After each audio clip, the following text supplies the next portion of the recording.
जल्दी से उस पर नजर डालते हैं। तो आप देखिए पश्चिमी उत्तर प्रदेश पर नजर डालिए तो पश्चिमी उत्तर प्रदेश के 26 जिले 136 सीट, भारतीय जनता पार्टी 64 से 68 सीट, समाजवादी पार्टी 58 से 62 सीट। इस आंकड़े को देखिए, गौर से देखिए कितना बड़ा यह आंकड़ा है। सपा का आंकड़ा देखिए और भारतीय जनता पार्टी का। बसपा 4 से 8 सीट, कांग्रेस 2 से 6 सीट और अन्य 0 से 2 सीट। यानी पश्चिमी उत्तर प्रदेश में जिस तरह से जो तमाम मसले उठ रहे हैं, चाहे किसान आंदोलन हो या दूसरे मुद्दे हो, तो 64 से 68 सीट भारतीय जनता पार्टी, 58 से 62 सीट समाजवादी पार्टी, 4 से 8 सीट बसपा और 2 से 6 सीट कांग्रेस और 0 से 2 सीट अन्य के खाते में जा सकती हैं। पश्चिमी उत्तर प्रदेश में सर्वे यह कह रहा है कि अगर आज चुनाव हो तो पश्चिमी उत्तर प्रदेश की यह तस्वीर सामने आएगी। सी वोटर का सर्वे का यह कहना है। अब आइए पश्चिमी यूपी में 2017 से अब तक कितना बदलाव हुआ उस पर एक जल्दी से नजर डाल लेते हैं। हमने आपको बताया कुल सीटें 136 है। अब देखिए 2017 की तस्वीर। भारतीय जनता पार्टी ने 136 में से 109 सीट जीती थी और ताजा सर्वे कह रहा है 64 से 68 सीट जीत सकती है भारतीय जनता पार्टी अगर आज चुनाव हो। अब समाजवादी पार्टी की स्थिति को देखिए आप, सपा की स्थिति क्या बनी। 2017 के नतीजे 21 सीट पर सपा जीती थी और ताजा सर्वे कह रहा है कि 58 से 62 सीटें समाजवादी पार्टी गठबंधन जीत सकता है पश्चिमी उत्तर प्रदेश में। सपा प्लस की हम बात कर रहे हैं, उसमें आरएलडी भी शामिल है। बसपा ने 2017, बसपा की बात भी कर लें, 2017 में पश्चिमी यूपी के 136 सीटों में 3 सीटें जीती थी, लेकिन इस बार बसपा को 4 से 8 सीटें मिलती हुई दिख रही हैं सर्वे के मुताबिक। यानी वेस्टर्न यूपी में थोड़ा सा करेक्शन हो सकता है आंकड़े में। कांग्रेस की बात करें तो कांग्रेस को 2 सीट मिली थी और इस बार 2 से 6 सीट मिलने का अनुमान सर्वे लगा रहा है। यह कांग्रेस की स्थिति है। और अन्य की बात करें तो 2017 में 1 सीट मिली थी जो कि इस बार 0 से 2 तक दिखाई दे रही है सर्वे के मुताबिक। और आगे भी जल्दी से नजर डाल लेते हैं, लेकिन उससे पहले मैं चाहूंगा कि हम अपने तमाम मेहमानों के पास चलें। प्रदीप जी, इस बार आपके पास आऊंगा, क्या कहना है? पश्चिमी उत्तर प्रदेश का आंकड़ा भी बड़े फेरबदल वाला दिख रहा है सर्वे में, क्या कहना है आपका? देखिए रोहित जी, मुझे तो जो है ये इस आंकड़े के पीछे का समीकरण नहीं समझ जी। मैं वो इसलिए कह रहा हूं कि देखिए 2019 के चुनाव में सपा, बसपा, आरएलडी तीनों साथ। पश्चिमी उत्तर प्रदेश में मुस्लिम वोट, जाट वोट और दलित, ये 3 मिल जाए तो ये अजेय कॉम्बिनेशन बनता है। इसके बावजूद 2019 में इस गठबंधन को कोई सफलता बड़ी नहीं मिली। इस बार बसपा अलग है। जयंत चौधरी की रालोद से समझौता होगा कि नहीं होगा, हालांकि घोषणा हुई है, लेकिन अभी वो औपचारिक तौर पर समझौता नहीं।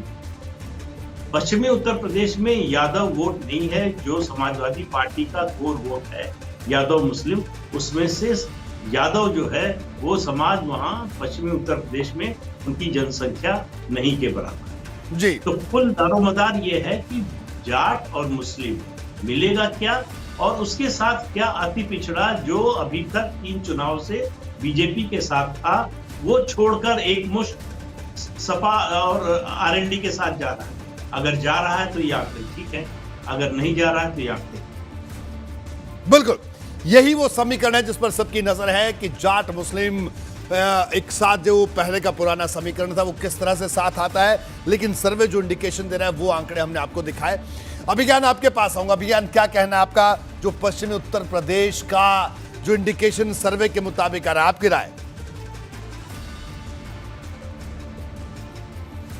नहीं, मैं प्रदीप जी के इस पॉइंट से बिल्कुल वैलिड हूँ, क्योंकि अति पिछड़ा जो है हम सब जानते हैं जाटों का प्रभाव वहाँ पर, जिस इक्वेशन की वो बात कर रहे थे, तो ये सब। और फिर वही बात मैं वापस हमेशा आता हूँ, 14, 17, 19 जो बीजेपी, ये फिनोमिनल राइज, मतलब बीजेपी के इतिहास में ऐसा उठान बीजेपी ने अपना नहीं देखा, चाहे पूर्वांचल हो, चाहे पश्चिमी उत्तर प्रदेश हो, जो इन 3 चुनावों में उसने देखा।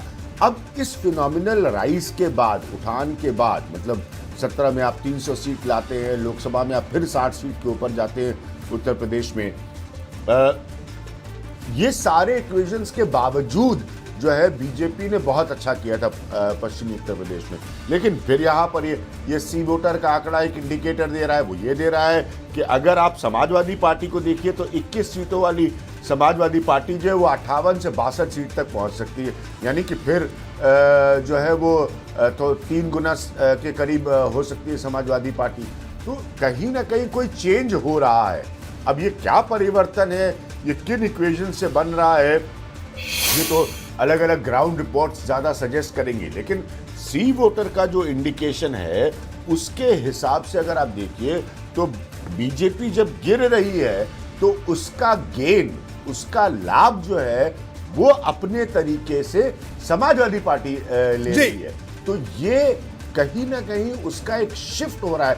माफ करिएगा, मुझे कहीं ना कहीं कहना बहुत अच्छा नहीं लगता, लेकिन मैं खुद क्योंकि कोई भी मैंने वहाँ से जाके ग्राउंड रिपोर्टिंग नहीं की है इसलिए कह रहा हूँ। तो उसका एक हिस्से का शिफ्ट कोई जो होगा वो इस सर्वे के हिसाब से समाजवादी पार्टी के पास आ रहा है, जो कि 2017 में 21 सीटों पे थी। 19 का जहाँ तक सवाल है, खुद सही पॉइंट आउट किया प्रदीप जी ने कि तीनों लोग अलायंस में थे और फिर भी कुछ नहीं कर पाए। तो इतना ज़बरदस्त, मैं बार बार रिपीट कर रहा हूँ, इतना ज़बरदस्त प्रभाव रहा है 2014 ऑनवर्ड्स। मैंने महीनों ट्रैवल किया और रिपोर्ट किया इन इलेक्शंस में और बताया कि किस तरह से बीजेपी जीत रही है। तो ये इम्पैक्ट रहा है बीजेपी का 2014 ऑनवर्ड्स उत्तर प्रदेश में। जी, वही है मेरे लिए सबसे इम्पोर्टेंट पहलू देखना कि वो रिड्यूस जो है वो इन आंकड़ों से हो रहा है जो सी वोटर दे रहा है। जी बिल्कुल, ये पहलू बड़ा दिलचस्प है। लेकिन एक छोटा सा सवाल प्रदीप जी, मुझे ब्रेक के लिए भी जाना, लेकिन एक बड़ा छोटा सा सवाल। पश्चिमी उत्तर प्रदेश में मैं भी लगातार जा रहा हूं, पश्चिमी उत्तर प्रदेश में देखिए इतना तो जरूर है, आप बीजेपी के तमाम नेता प्रवक्ता जरूर कहते हैं किसान आंदोलन का असर नहीं है, ऐसा नहीं है, लेकिन एक परसेप्शन बन गया है, इस बात से इनकार नहीं किया जा सकता। और परसेप्शन राजनीति में बड़ा किरदार निभाती है। आप बिल्कुल ठीक कह रहे हैं, परसेप्शन की बहुत बड़ी भूमिका होती है राजनीति में। लेकिन आप ये भी देखिए कि एक जो नाराजगी होती है, जैसे किसान आंदोलन को लेकर ये कहा जा रहा है कि जाटों में नाराजगी, जाट वोट इन तीनों चुनावों में 14, 17, 19 में बीजेपी को 35-40% से ज्यादा नहीं। हो सकता है इस चुनाव में 5-10% उसमें गिरावट आ जाए जी, लेकिन उसके खिलाफ जो अति पिछड़े हैं, वो जो उनकी गोलबंदी बीजेपी के पक्ष में हो रही है, उसका भी तो असर दिखेगा।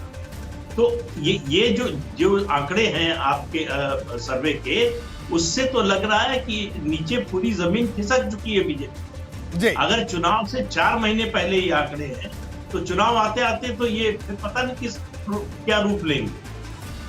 जी बिल्कुल, प्रदीप जी आप हमारे साथ बने रहिए, विज्ञान आप भी हमारे साथ बने रहिए। यहाँ एक ब्रेक के लिए रुक रहे हैं, लेकिन ब्रेक के बाद आपको बताएंगे कि पश्चिमी उत्तर प्रदेश में इस बदलाव के पीछे की वजह क्या है। साथ ही ये भी बताएंगे कि अवध और बुंदेलखंड में क्या तस्वीर बनती हुई दिख रही है। इस ब्रेक के बाद